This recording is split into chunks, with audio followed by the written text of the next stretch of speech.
Here we are once again celebrating another great candidate for the 2023-2024 Instructor of the Year Award. Hi again, everyone. I'm Doug Kaufman, editor of Tomorrow's Technician. Together with our partner, Blaster Products, we're traversing the country to find the automotive industry's unsung hero, the men and women who dedicate their lives to making the future of this industry successful. I speak, of course, about the instructors in the high school and post-secondary automotive training program. For the past several years, we've been telling the stories of amazing automotive and tech instructors through our Instructor of the Year program. I think it's fair to generalize that the teachers we highlight have that extra drive to pour their passion into their students, regardless of their classroom demographics or geographic location. Specifically, today we're heading to upstate New York to meet Brandon Baldwin, Associate Professor in the Automotive Technology Department at the State University of New York in Canton, New York. I did an engineering job with HVAC. I know this is going to sound a little bit silly on the direction that this is going, but then, I don't know, I got sick of that. So my wife said, you've been playing with cars all your life, so why don't you get into being a mechanic? You'll get paid for doing something you like anyway. So I ended up working at Braun Cadillac in Buffalo, and man, I loved it. I mean, she was right. I should have been doing that all along. And but after a while, then General Motors said, all you got General Motors dealerships, you got to get out of the city of Buffalo, and you can move down to South Towns. And I could see the writing on the wall. It was probably going to be that I wasn't going to be able to keep that job anymore, because where they were going, we're going to have to eliminate some positions. So I interviewed at a bunch of different places, and I found this one place that was only 7 minutes from my house. And man, it was so clean in there. Even though it's a mechanic shop, you could eat off the floors, and they paid well. So I went and worked there, and it was one of those places that worked on everything. And because we were in a place where you see the Buffalo Sabres and the Buffalo Bills, and the kind of cars that they drive, it made it so that it gave me experience, and not just domestic products, but European and Asian vehicles too. And what a steep learning curve that was. But it's because of that job, that's what I bring to SUNY Canton, because my first day there, they said, okay, you're going to replace an EGR valve on a Honda. I thought, after working at the Cadillac dealership, no problem. I could do that. Okay, well, it was Honda. It didn't look anything like what General Motors had. So there's the steep learning curve. So having that embarrassment on the first day makes it so that when I'm here, I want to make sure that our students don't go through that. So they would teach them the, things like, the plumbing of this product or that product, and so to make it so that, when a student graduates from this program, it shouldn't matter whether they're looking at, a Lexus or a Subaru or a Toyota or a Mercedes. They should be able to figure out how to fix it. So, but it didn't end there. So my time being a mechanic, unfortunately, had to end a little bit sooner than I anticipated, because man, the more you do this, the more time that you spent, to get to a sensor, and I was unfortunately working hard, and look at me, I'm a little guy, so I couldn't last doing that, especially being the only tech in that shop for quite a long time. So at one point I got hurt bad enough I couldn't turn wrenches full time anymore, so I went back, got my master's degree, and then on the weekends, for a little while, I worked at a Goodyear dealership. And then after that, I worked at a BMW and Mini dealership for a little while, and then, hey, this job came up. So I moved out here, and I've been here for 18 years now. So what got me into teaching is that when I was growing up, man, I took so many music lessons, and I was in so many different musical groups, and I was thinking I kind of like this. And the guy that was the conductor for most of these musical groups that I was in also provided lessons. And man, getting out of class to go to lesson, previous teachers, I'm sorry, some of the time I wasn't there, it was because I was in a lesson. Anyway, so yeah, I got better and better with that. And I thought, what, I really like this. I think I'd like to be a music teacher. Well, then my Uncle Steven was there, and he said, no, do something other than being a music teacher. Because when programs get cut, it tends to be things like music programs. So, having, spent a bunch of time on the farm, I decided I'm going to go into agricultural engineering. So I went to Morrisville, and my diesels professor, his name was Mr. Bach, and I played a Bach trumpet. He played a Baldwin piano. We played, at church quite often, and then I thought, yeah, so he influenced me too. And all right, there's that urge to, geez, I want to be a teacher. But I'm shifting the focus now. Instead of music, right, we're going towards something more mechanical.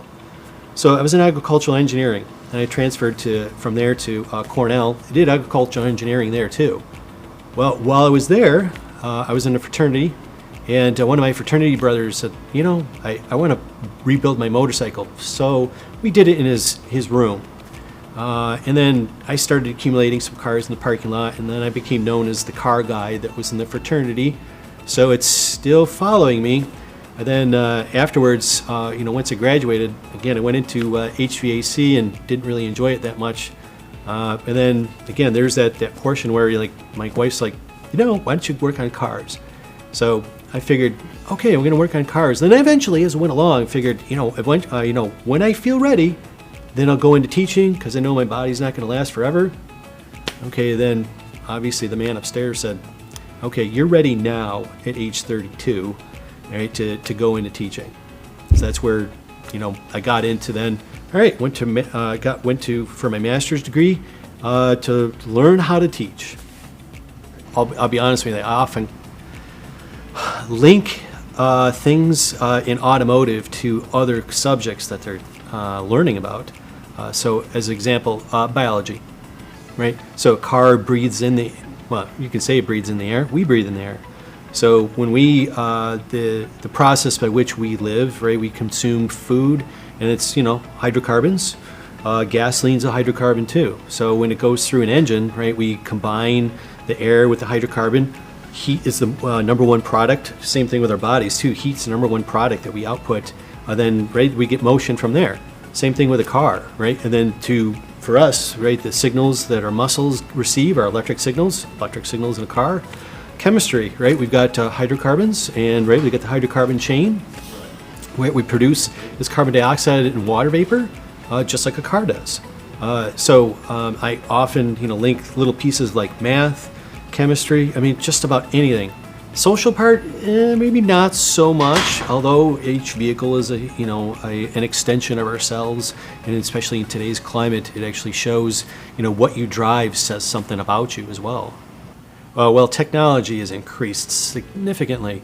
It used to be that, maybe putting something online that for a hands-on curriculum like ours is pretty uncommon.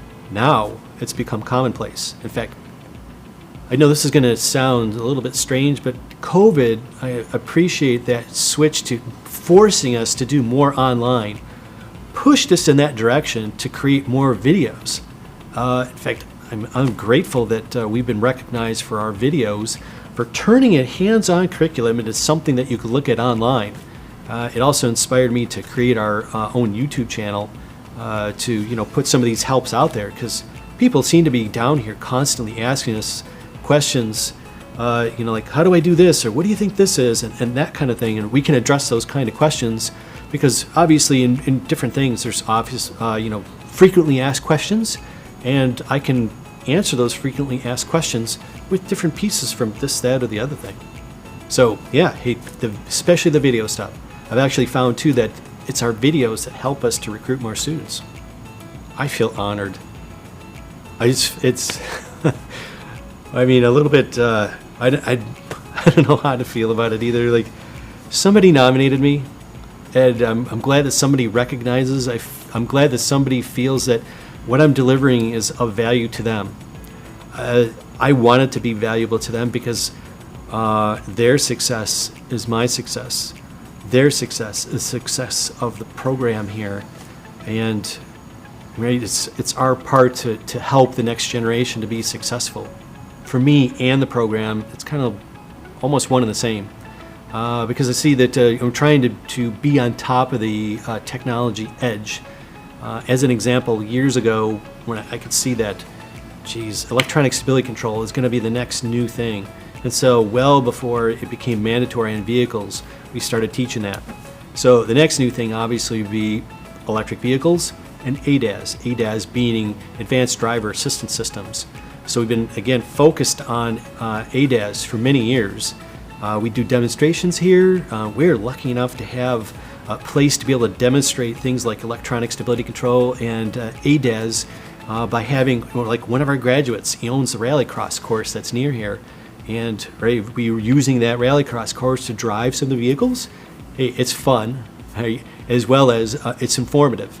So, once the students get used to watching what's going on, then, right, focused on that scan tool to see, well, how is the vehicle reacting? And then by doing that, they understand better what's going on. So now they know what to expect. And, right, that's the next step towards what we're going to be doing in the future. And I see, too, green technologies. I'm trying to get our students not to be afraid of that, right? Because looking at things like electrical, hey, the things that they learn, even in just electrical 1 alone, their first semester, they start to see the value in their last semester, like, hey, this isn't so bad. In fact, I just had a student say today, like, oh, I was afraid of electrical at the beginning when I first got here to SUNY Canton, but now I like it. So yeah, I can see that, if they like it, they'll be less likely to be intimidated by it, and so therefore our students will be successful in the future. Brandon has been an instructor to students at both the high school and collegiate level, has been an enthusiastic participant in the racing community, and continues to be a mentor to techs and customers at his own repair shop as well. He's the author of a textbook, Auto Engine Performance, published last year, the creator and teacher of the first SUNY dedicated hybrid and electric vehicle course, and he's a dedicated supporter in his classroom. He takes time to help students and faculty outside his degree program with their automotive issues. He collaborates with students who are interested in derby racing and is an avid competitor himself. He makes his workshop safe for everyone, not just the physical safety of tool and vehicle usage, but he implements policies against sexism and racism that are sustained in and out of the classroom. He has exercised patience in helping students with learning disabilities, giving his personal time to show them until they grasp the concept efficiently. The nomination submitted on his behalf says Brandon Baldwin is the complete package with every strength you would want in an instructor: intuitive, patient, compassionate, and an expert in his craft. And we couldn't agree more. Brandon, on behalf of all of us at Babcock's Media, Tomorrow's Technician, and our friends at Blaster Corporation, congratulations. You're one of our 6 finalists for the National Instructor of the Year Award to be announced in May. We've already highlighted some amazing candidates and we'll be bringing you more soon. Look for several more profiles of deserving teachers over the next few months before we announce our grand prize winner in May. Who's next? If you know a worthy candidate who deserves to be considered for recognition by Tomorrow's Technician and Blaster Corporation, tell us his or her story by visiting tomorrowstechnician.com, opening the contest tab, and filling out the simple Instructor of the Year form. I can't wait to hear your stories too. I'm Doug Kaufman. Thanks for everything you do.